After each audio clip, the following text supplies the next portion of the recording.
All right, we got Falco Sheik. It's going to be two interesting characters playing neutral against each other. One of them's looking for up tilt, one of them's looking for combos off stage, and Sheik neutral, so it should be Also fun. up tilt sometimes. Also up tilt sometimes. That's definitely like something that Sheik likes to throw out. I feel like not as often as some of her other options. So it's like a weird mix-up, I think. Yeah, and just, well, the thing with Sheik is that I have no idea who these two players are, so I'm going to give them the benefit of the doubt. But when it comes to Sheik, you kind of have to just, like, start to see how the Sheik player is going to approach their kind of aggression. How aggressive are they going to be? Are they going to be a little more campy with needles? Because there's the ability to just pull W and just be super aggressive. And then you can play a little bit more of a reserve skill. That was kind of thick. Wow, okay. Upbeat kill. You don't see those very often when she. Yeah. Like Upbeat's powerful, but you know, very like situation specific. Well, now, yeah, it was a combination of, I think, that unsuspecting, not catching the correct DI for sure, and yeah, just not respecting the fact that move can absolutely take early stocks. It really can. Like it has like a deceptive amount of power to it. For sure. Oh, and then another, just these two characters. Okay, so I'm just gonna say these two players. It sounds like they're having a great time, which I love to hear. But I think that neither of them are respecting their recovery options, and ironically, both of these characters have recovery options that have offensive capabilities to them. So gotta respect both of them, and then you wouldn't be losing these stocks. So they're cataloging that for future interactions. Absolutely. I was actually just speaking to Python before his match. Python I've played before in bracket, and in the past has been a Lucina main, but apparently recently swapped to Falco. So I'm really curious. This is the very first time I'm seeing him play Falco. You know, Falco, one of those characters that I wouldn't say super easy to pick up. There's a lot of actually kind of niche or like specific tech you gotta be able to hit. And he's got it. Yeah, and he's got it. In this case, seeing blood in the water goes and he just gets that spike down there. You can't be recovering super laissez-faire against Falco. One of the better spikes in the game. So Caught him slipping. Caught him slipping, yeah. Man. Well, there he is. Again, though, like, okay, all right. Really, just like that's just an unfortunate thing where, like, as a player, you just gotta like download that mid-game and understand that. If you don't know that interaction, it's fine. But hopefully next game we'll see fewer kills from that specifically, because it's pretty weird for Falco to get almost all his kills from side B. That's true. I think what's really strange about that interaction was that that was actually like the absolute most intelligent move that he could have made in that instance, was to just immediately side B back to stage, try to get that illusion spike. Well, he's probably thinking like, hey, well, if it works once, maybe it'll work twice. Maybe it'll work a second time. Maybe my opponent is not going to respect this option, and in that case, completely correct. Yeah. Let's see what the stage swap is. I believe I saw a character swap as well. No, I'm making that up. All right. Run it back. Stage didn't really seem to matter too much, to be honest. We're going to Smashville.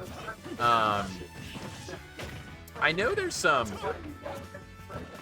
cool stuff that Sheik definitely has using the platforms and kind of being able to camp under there and threaten Falco with some B reverse needles and just some of the stuff that she can do with drag downs. We'll have to see if that's actually what's at play, or Sheik is just looking for a smaller stage where lasers are less of an effect and you can just scrap. I mean, honestly, well, that's the thing about Smashville, is that the entire length of the stage is basically the same exact entire length of the laser. So, playing on the bottom of the stage, you gotta consider that laser the entire time. What a beautiful recovery there.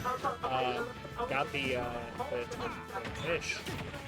I love the drag down into jab one, looking for that kind of mix up. Sometimes players will accidentally fastball past the ledge there, and it'll be a free kill. Going deep. I am liking Cadence's shit a lot. There's some cool stuff going on here, like going for that offensive up B under the stage. Again, making Falco just like checking your opponent. Like, do you know how to deal with this? Yeah, I don't know that I've ever seen Cadence play, but this is very impressive. And honestly, the aggressive uppy is so beautiful to see. That was wonderful and just great placement all around. Yeah, Python just going out there for that edge guard, and especially on this stage with these blast zones, you've got to be going for those early kills, securing early stocks, because if your opponent counterpicks you here, it can be a boon and a bust for both players with these side blast zones. That's true. That's true. Smashville, of course, being the stage's the smallest blast zones. Like, I don't know how specific that particular. Oh, look! Was. That was odd. Getting hit again by the uppy. You just gotta respect that move.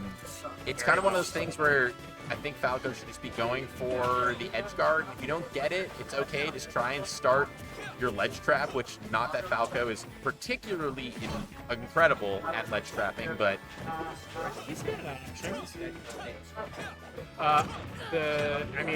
This is game one. Yeah, this is game one. This is game two. Yeah, this is game two. Oh yeah, you're right. You're right. My bad. I'm just a big dum-dum. That was Python game one.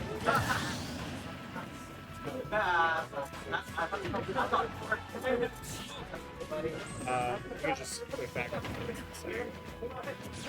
the left. Seeing the classic Falco combos.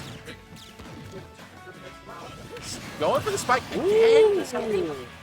You know what? And that wasn't even aggressive. That was purely for the sake of recovery. Yeah, some of these are just like, if you're getting hit by an option that your opponent is actually like telegraphed and forced to throw out, and you know they're going to be there, that's, again, something you got to really avoid. And maybe you don't go for those situations, and you just accept that the risk-reward isn't there yet. Like, it's okay to not have that execution check.